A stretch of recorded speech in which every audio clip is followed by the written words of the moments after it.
What's up? What's up? I wanted Fred Campagna to Oh, be the introer tonight, like you did last time, because you did such a good job. okay. But here I am. I'm taking the responsibility tonight to welcome everybody in to sports tonight on ANF Plus. Emily Gagnon here.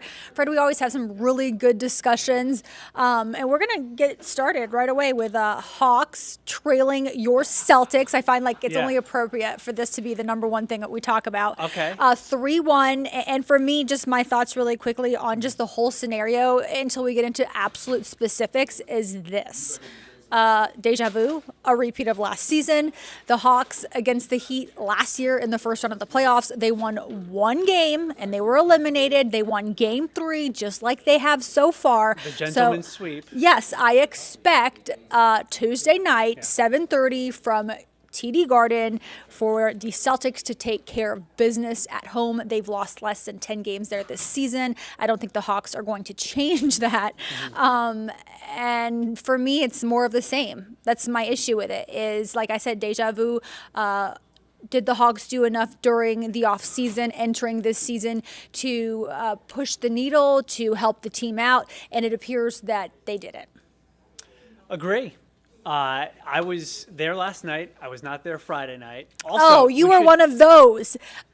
I'm glad you brought that up. And I am fan? interrupting you rudely because it was like a Celtics home game at State Farm Arena last night. See, Friday night was lit, okay, but not That's Sunday. interesting you say that because it wasn't there Friday night. And from my perspective, I felt like the Hawks, it always felt like there was momentum in the building for the Hawks, but they could never get it closer than like 4 or 5, and the crowd was trying to urge them on. So I felt like the crowd was into it. Maybe the crowd was a little more lit on Friday because they were able to drown out the Celtics fans a little bit better. Celtics fans got a little bit noisy toward the end of last night's game. I did notice that as well. I mean, me being in the media like I am now, and especially on ANF Plus Sports Tonight, I try to stay as impartial as possible when I'm there, even though You I wasn't in bleed the press green. box. Get out of here. Indeed. But okay, so we did kind of we did possibly maybe a little bit bury the lead, which is DeJounte Murray suspended for Game 5.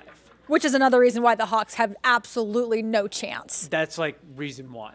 Yeah. Reason because one? because he's been very good this series, like good to great. His 3-point shooting has been really good. Wasn't as good last night, but it was still decent. Defensively, he's a little bit of an issue. He's got a little more length to deal with Derek White and Brogdon and Jaylen Brown or, Smart. Now you're going to have those bigger Celtics guards, Trey put up some numbers last night, but a bunch of And those, Friday night. Listen. But a bunch of the buckets Trey got last night came in the last minute or two where it was sort of decided. Second half for sure. Yeah, I mean, DeAndre Hunter, you got a great DeAndre Hunter but game last night, and then nothing in the fourth Where quarter. has he been all year? Well, it's interesting you should say that because That was a season high. That was a season high for him. Season high, Yeah. 27 points. He's not the most dynamic $90 million offensive player. contract. Yeah, he's not the most dynamic offensive player in the league. He's pretty solid defensively. He has shown a little bit more offensively in this series, so maybe he's a guy who can use a series like this as a little bit of a stepping stone to be more assertive offensively than he was for most of the season. We know he doesn't say much. We know he's a quiet guy, but he needs to speak a little bit more, with his play on the court, I think. And he definitely did that last night for 3 quarters. He had 25 through 3 quarters, right? And I think he finished maybe with 27 or something like that. Yep. So, he was very good for a while. But are you going to get that again from him in Boston? Because No. you need it. No. You need it. Not happening. But Trey, I'm sorry, but Trey's not scoring 40 plus, and if he does, the Hawks are probably still not winning. I agree. Because I think if he does score that much, it's the Celtics' defensive game plan is like, well, let Trey get his, but let's not let John Collins and DeAndre Hunter and some other guys, Bogey, potentially beat us. Bogey was a foul machine last night, just hacking everybody. Yeah, it's going to be tough. I mean, going back with DeJounte Murray would be tough because the Celtics do not want to hop another flight back to the ATL. I wouldn't either. Right. So now with DeJounte Murray out, and we should mention why. Oh, we should, right, for anyone who didn't see it. And I was there, I Did might you have been see looking it? down the no, I might have been Okay. looking down the other end of the floor a little bit. You might have missed it if you weren't watching. Right. He bumped an official. He did. And got right in the official's face after the final whistle, the final buzzer. And my thought when I saw the video was like, why? The game wasn't even that close for the last 2 minutes. So maybe he felt like something happened in the fourth quarter when they did get it down to 5 points or 6 points that could have gotten them a little bit closer. I don't know. Did you see any pivotal play in there that was like, oh, this was a turning point from the refs? No, I mean, Yeah. I don't know what happened, but I would think that the whole team was probably pretty frustrated. He's a competitor, and he came to Atlanta of wanting course. to, Yeah, well, everyone is be able to competitive, compete. but it's pretty clear cut. The NBA is pretty solid on their touch an official, no, get yeah. a suspension. Yes, okay. When you say that, absolutely. Yeah. Yes. But having said that, I don't know why they took all day, though. Here's a They take. could have announced it this morning. yeah, they were reviewing it. They got it out there very early that they were looking into it because it did hit social media pretty quickly afterward. But here's a take for you. I think if the series was 2-2, he might not have been suspended. You think? I think that No, it because was if you would have let easier him to get away to with it. suspend him at 3-1 because it sends a message to everyone else because there's a good chance that they're not going to win the series anyway. It sends a message to everyone They're not. else that we're not messing around. Like, stop. Because already in this first round, there's been a lot of just, player, mostly not with refs, but a lot of, I'm just trying to figure out what nice way to put a lot of cup checks going on, if you know what I mean, around the NBA. So, Yeah, it's been fun, though. those have It's been been between fun. Players, but it's been scrappy, I guess, is a word you could use. I like it. To describe it. But the NBA I think doesn't want that too much going forward here through the latter rounds. Don't touch the ref. Like, just Well, don't do it. And then the ref, of course, is obviously. Yeah, out of bounds. come on. And it's kind of out of character for me for DeJounte because I've seen nothing but, like, class from him. I did see him get upset a couple of times about some foul calls during the game, but no more so than like Jason Tatum is constantly whining at the referees when he's not getting calls or when he thinks he should get a call. So that's not unusual for a lot of players. Bogey's another one who's always into the refs, but he was good too. It's too bad for the Hawks because he was really good in the 4 games he played. Listen, Tatum and Jaylen Brown, Yeah. Atlanta zone Jaylen Brown. I mean, 31 apiece for Yeah. 62 points. Get out of here. And it came, Emily, with JB having to ditch the mask. I know, don't he if took you it caught off. that. Yep. So it might have been right after Maybe it was I freeing. said something like, "What are you doing, JB?" Like It's all because of you, maybe Fred. not those It's all exact because words. of Well, you. I was there with my daughter, so it probably was. Oh, so you didn't kept have it any- PG-13? Yeah, it kept it somewhat Nice and but- clean? But it was he started 1 of 6. So He un-Boston looked of you. odd. Yeah, right. Well, like I said, she's 16 and impressionable. But it was. He started 1 of 6. He was out of sorts. He looked uncoordinated. His handle was terrible. Even when he was keeping control of the ball, it was barely. And goes to timeout, ditches the mask, put some chalk on his hands, and was like, "We're starting this thing Big over." boy ball. Let's And do then it. he did. And then Smart said afterward, and Tatum said afterward that he came out and immediately started to push the issue, go to the basket, play physical, and he got into his groove and ended up with 31. And Tatum, I think, had 15 going into the fourth quarter. I only know that because a couple of gentlemen next to me really, really wanted Jason Tatum to score 30 points. I'm not sure why. hit it. I mean, gambling's illegal in Georgia. But, man, they were invested in him getting 30 points, and he got 31. So he closed the game out, for the Celtics. So it's a good 1-2 punch they have. Yeah, I mean, right now, the Hawks, after the game, Quinn Snyder said that he had told his players it's a 7-game series. It's not over yet. The typical coach speech. DeAndre Hunter, we heard from him after the game in his most quietest of ways.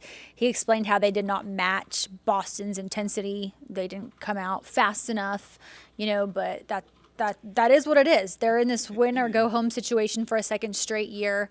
You gotta, hope to go on the road to force a game 6 back here. And Trey said as much. He said, "Well, we have to come back here anyway, so why not?" But I'm like, "Come on, Trey. Like that is the thing to say, right?" Right, and it didn't feel like a blitz from Boston at the start of that It game, didn't. but they were more physical. They were going to the basket better. They're a and better you mix team. You mix in a couple of stops with a couple of made shots, and next thing you know, like the Hawks found themselves down 7, down 10, down 12 early, and then it just stayed in that range, 6 to 12. It seemed like throughout most of the game.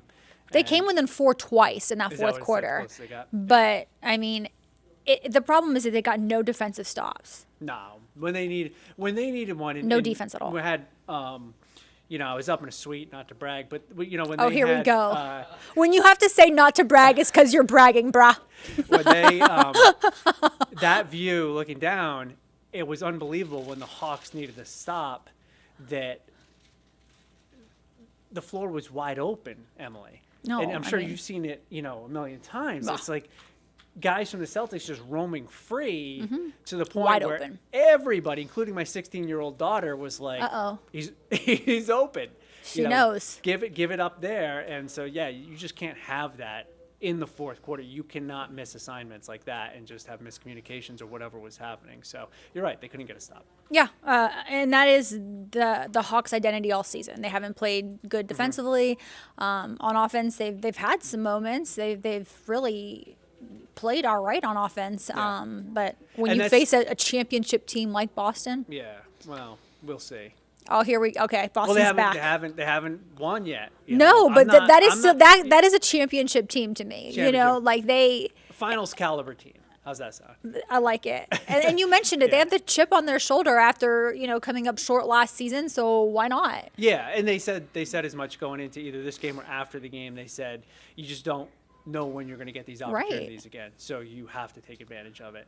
I think Quinn Snyder will make them a better defensive team by next year. It's hard to come in mid-season, get the guys. Not even mid-season with 20 Yeah, games right, left. Right, get late in the season, get the guys ready. One other thing before we move on to other games that I did notice, a little bit of a vibe from up where I was. Ooh, the vibe from the Yeah, suite. right. What Hey, was it? this What is was the it? inside stuff you can't get. Okay. Because actually, the Horford family was 2 suites down. Got which was it. Oh, did you interesting, get to but- see his beautiful wife? I did. Saw the whole family. The was whole there. fam the bam. kids, and it was actually cute. The kids made signs, like handmade signs, which was nice. That is sweet. But the vibe that I was getting there was that there are a lot of Hawks fans that if Trey gets traded, are not going to be mad. I heard more than a few people chirping toward the end of that game about Trey committed a big foul at one point, and man, it was like they let out some fans were letting out a lot of frustration, which I was surprised to hear, but. Yeah, I don't really have a thought on that. I Yeah, I mean, just I say do. what I I did say last night in one of my post-game reports, DeJounte Murray and Trae Young, it seems like the last 2 games they've been gelling and kind of figuring things out. The chemistry is there. And it's unfortunate that we're just now seeing it. Those things take time, but we're just now seeing it, and we don't know if they'll actually play together next year. Right. You know? And if the Hawks had maybe been better in the regular season, they wouldn't be a 7 seed, and they wouldn't be playing arguably one of the 2 best teams in the league in the first round of the playoffs. And the problem is kind of bigger than those 2 guards. I mean, again, like back to DeAndre Hunter really quickly, 27 points, his season high in a game 4. Yeah. I mean, I had to go back to see when was the last time he even scored 20 or more, and that was in February. Oh, wow. Yeah, so you're going to pay a guy almost $100 million contract Yeah. to get little to no contribution, in my opinion. Right. He's like probably one of the most inconsistent players on the roster. Some might say it's John Collins, JC, but when I look at DeAndre Hunter, I'm like, you're paying this man some real money, and he is not contributing real money like. Yeah, well, the Collins getting paid as well, and he had the invisibility cloak on. At it least seemed he's for like most of the a game. ball of energy, though, and he's like the heartbeat of that locker room. And I mean, he's, so those are intangibles, but on right. the court, so I'm just far trying from to what find I've seen- something right, from versus what I've seen DeAndre this Hunter, who's series, just very quiet. Collins has been kind of visible, and then Capella's one-dimensional. So they do, they have some holes that they gotta They need a big man. fill. Yeah, well, or a big man that has a different skill set than Capella does. And Okongwu did not have a great game last night. He was also he fouled out in I don't know how many minutes it was, but it wasn't many. Yeah, he's So. a baby still, but Yeah, he's got potential.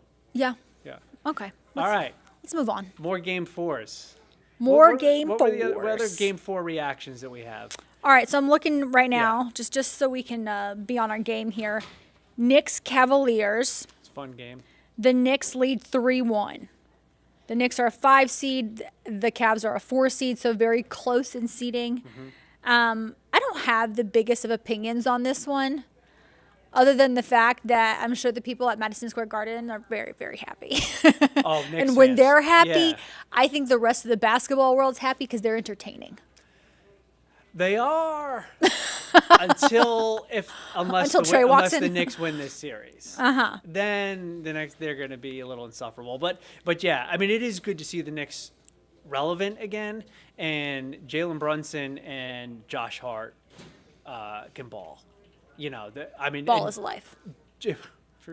Absolutely.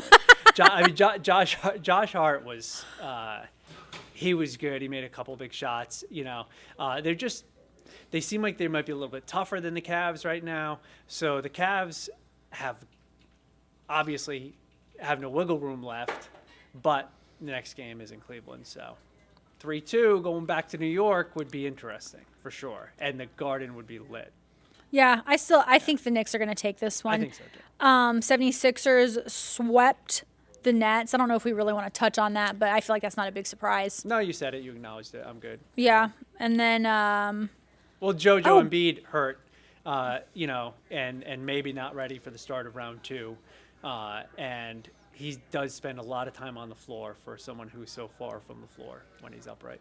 I skipped Bucks Heat, but they're not at 4 yet. Right now, the Heat are up 2-1. Yeah. And that's a great series. I'm loving the Heat. They're surprising all of us, especially me. I don't know if they're surprising you. I said all of us as if Yeah. I'm speaking for you. But that experience they gained last season, I think it's paying off right now. Well, no Giannis helps. Well, Yeah, that's a big yes. help for sure. And also, this game, I don't know if it's tonight or tomorrow night. I think it's tonight. Is going to be a true test for a championship. You talk about It is championship tonight. caliber team, you know, that's Milwaukee. A couple of years removed from it, but they're basically the same team. So they need to win tonight. I don't think the Heat are the kind of team you want to go down 3-1, even if you would still have two of those potentially 3 games left at home. So yeah, they gotta get it tonight, or else they are playing with fire in a big way. Heat, they're not your average 8 seed either, right? Yeah. I mean, no. I mean, I think So what do you truly. think? You think there's a chance? Yeah. I Okay. think that when you make a run like they did last year, Yeah. and you watched them probably pretty closely, because not only did they play the Hawks, but they also played your Celtics. Oh, it was brutal. I mean, it was right down to, you know, Jimmy Butler decided to take a 3 instead of a 2. That the Heat could have just been in the finals. And The maybe most won it. well-conditioned team I've ever watched, honestly. Like, from one end of the court to the next, there's no drop-off. It's like these guys, I'm like, your off-season program must be insane. Yeah. And from what I hear from any player about Spoelstra, it's like he's a genius. Yeah, So- no, he's a great coach. He definitely is a great coach. So you're right about that. Somehow the Wolves are still alive. Yeah. And heading back to Denver. They won in overtime. Yeah, pulled that one out. But Ant-Man, the Nuggets are up 3-1 in that series. right. Ant-Man was big. You know, got a lot of help from some other players. So that was huge. Clippers, Kawhi Suns. Leonard. Oh, That was looking like it was going to be a great series. And I guess Suns Kawhi's up hurt. 3-1. So I mean, I feel like this is more of the same with him, right? Like, don't we want to get back to like old school Kawhi? yeah, you want to, but you know, if he's, It's like I would Julio imagine Jones he's when he legitimately was hurt. great. Yeah. Right? I mean, so it's actually just too bad. But I hear that Paul George might not be on the injury report going into tonight's game, so at least they could get him back. I like how you say I hear. Well, you know, Did you make a Twitter- call in? Twitter. I'm not like I'm kidding. triple checking. I'm messing with you. Yeah. What else we got for series? We have The most Grizz- exciting one Yes. is Kings Warriors, Oh, tied that at one. 2-2. Breaking news there. De'Aaron Fox, broken finger on his shooting hand, doubtful for Game 5. I mean, what a buzzkill. That series has been so fire. Like, Yeah. that's the one that I've been watching no matter what. I have no real attachments to either team. I just love to watch Right. competitive basketball. And you're seeing it in every single game of the series. It's awesome. It actually looks like they're they care. You know what I'm saying? They're not going in and just kind of like playing. They're like truly playing. Very high stakes first round series. I don't think Golden State cares anything about the Northern California. No, they probably think they're better. Well, they are. I mean, the Kings were so irrelevant for so many years. But young team, though. You want to talk about an environment. That Game 5 is going to be crazy. Tomorrow. And right? And unfortunately, it doesn't look like De'Aaron Fox will be playing. He's been awesome. I don't know if that game is tomorrow. I'm going to have to look that up. Yeah. So whenever that Game 5 happens, and then the Grizz and the Lakers. Yeah, which is tonight. And the Lakers are up 2-1 in that one, which I don't know. I don't think I would have said the Lakers would be leading this series, but here we are. And I think I said it last week that LeBron has like more playoff experience or appearances than anyone on Memphis's roster combined. So I know also LeBron got into some beef with one of the players.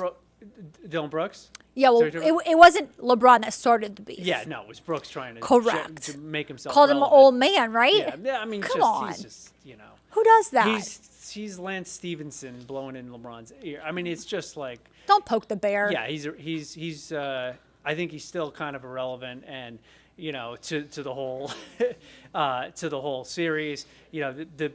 I actually do like the Grizzlies. So you think? Game. Okay, all right. I think the series is going 7. I think it's a toss up, but I feel like it's been back and forth series, and I do like the Grizzlies. Ja scored a lot of what a lot of people think are meaningless, buckets or whatever on his way to 45 or whatever he got. But, for a younger guy like that, it gives him confidence going into this next game.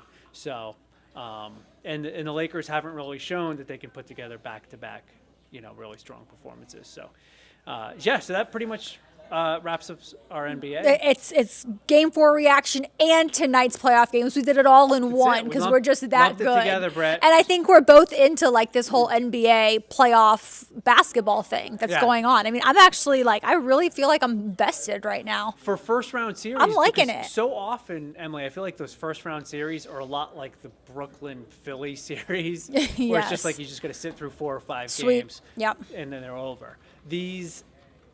There may end up being a fair amount of 4 or 5 game series, but they've been exciting. They have the games have been exciting. And the storylines have been juicy. Yeah, they have. So bring it on. I'm all into this. Right. Let's talk football. Let's bring it. Yes, he's finally a Jet. I mean, do we care? I'm like, whatever. I mean, he didn't want to be in Green Bay anymore. Give him a quote-unquote new start. We'll see if Green Bay was the real problem, right? Green Bay didn't really want to pay him anymore, I don't think, either. They're like, let's just move on. I love the synergy with the whole Brett Favre thing. Very interesting. But, with him going from the Packers to the Jets, they did not get much, I don't feel like, in return for Rodgers from the Jets. Pick swap, first-round pick swap, and for this year, so that was 2 picks, 13 to 15 or something like that? And a conditional first rounder next year that would be a second rounder if Rodgers doesn't play at least 65% of the snaps. So at his age, that's, he missed 3 or 4 games, and that number is in jeopardy. So we'll see. He's in the AFC East, which is just loaded up with 4 great quarterbacks: Josh Allen, Rodgers, Tua, and Mac Jones. Can an old dog learn new tricks, though? Well, how much do we feel like we will see a different Aaron Rodgers at this point? Or do we know what we're going to get from him and just hope that he's like the Aaron Rodgers from a couple years ago, a few years ago, or whatever, just not from this past season? So I think he has about as much left in the tank as what Manning had in his first year with the Broncos. Okay.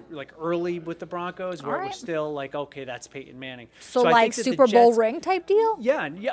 I mean, the Jets defense is good. I don't think they're going to win a Super Bowl. I don't think they're that good, but the Jets will adapt. The Jets wide receivers damn well better adapt to what Aaron Rodgers wants. Mecole As Hardman. we've seen from him, he's just not going to throw you the ball, or speak your name.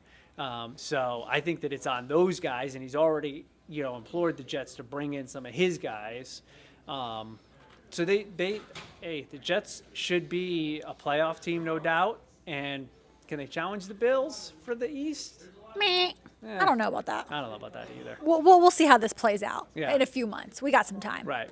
We can discuss this more later. All right. What is on your mind? Well, this is interesting, Fred. Mm-hmm. What do you think the Braves' record is at home this season? And I know this season's young, so I'm not worried. Yeah. I'm just asking It's if funny you know. should bring up the Braves because that was also kind of what was on my mind. Their record at home, not great because I know they just got swept, and then I know that they had some troubles earlier with the Padres. Yep. So not great. I'm going to go with 4-6. That is their home record so far this season in one of the best baseball arenas, venues, parks yeah. there are in the entire league. I'm not just talking about here in Atlanta. I'm talking about the entire league.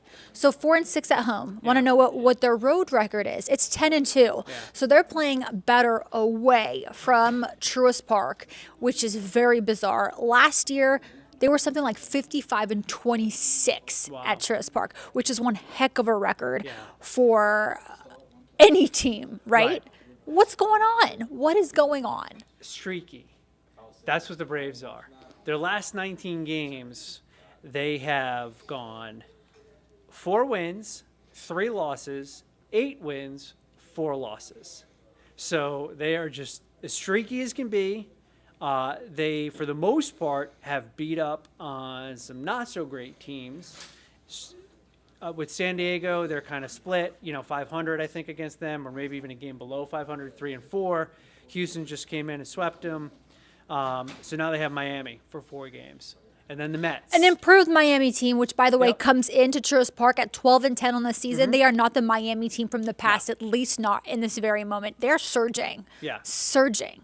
4 games here. Wouldn't that be something if Miami would be able to keep their streak going, Yeah. their hotness, and keep those cool Braves going? Right. Well, the Braves, even it being the cool Braves, are still a half game in first place. So their road record has buoyed that for sure. But is it too? Am I concerned about that? 4-6? Not just yet, I'm not. because that's about 10% of their home That's schedule. right. But it's not a great start for anyone who has shelled out some money for tickets. Or for the team, protect home. Yeah. Home sweet home. Yeah, maybe when the weather warms up. Oh, they'll I feel like more that. Have a like good they night, love it. guys. All right. See ya. Good night.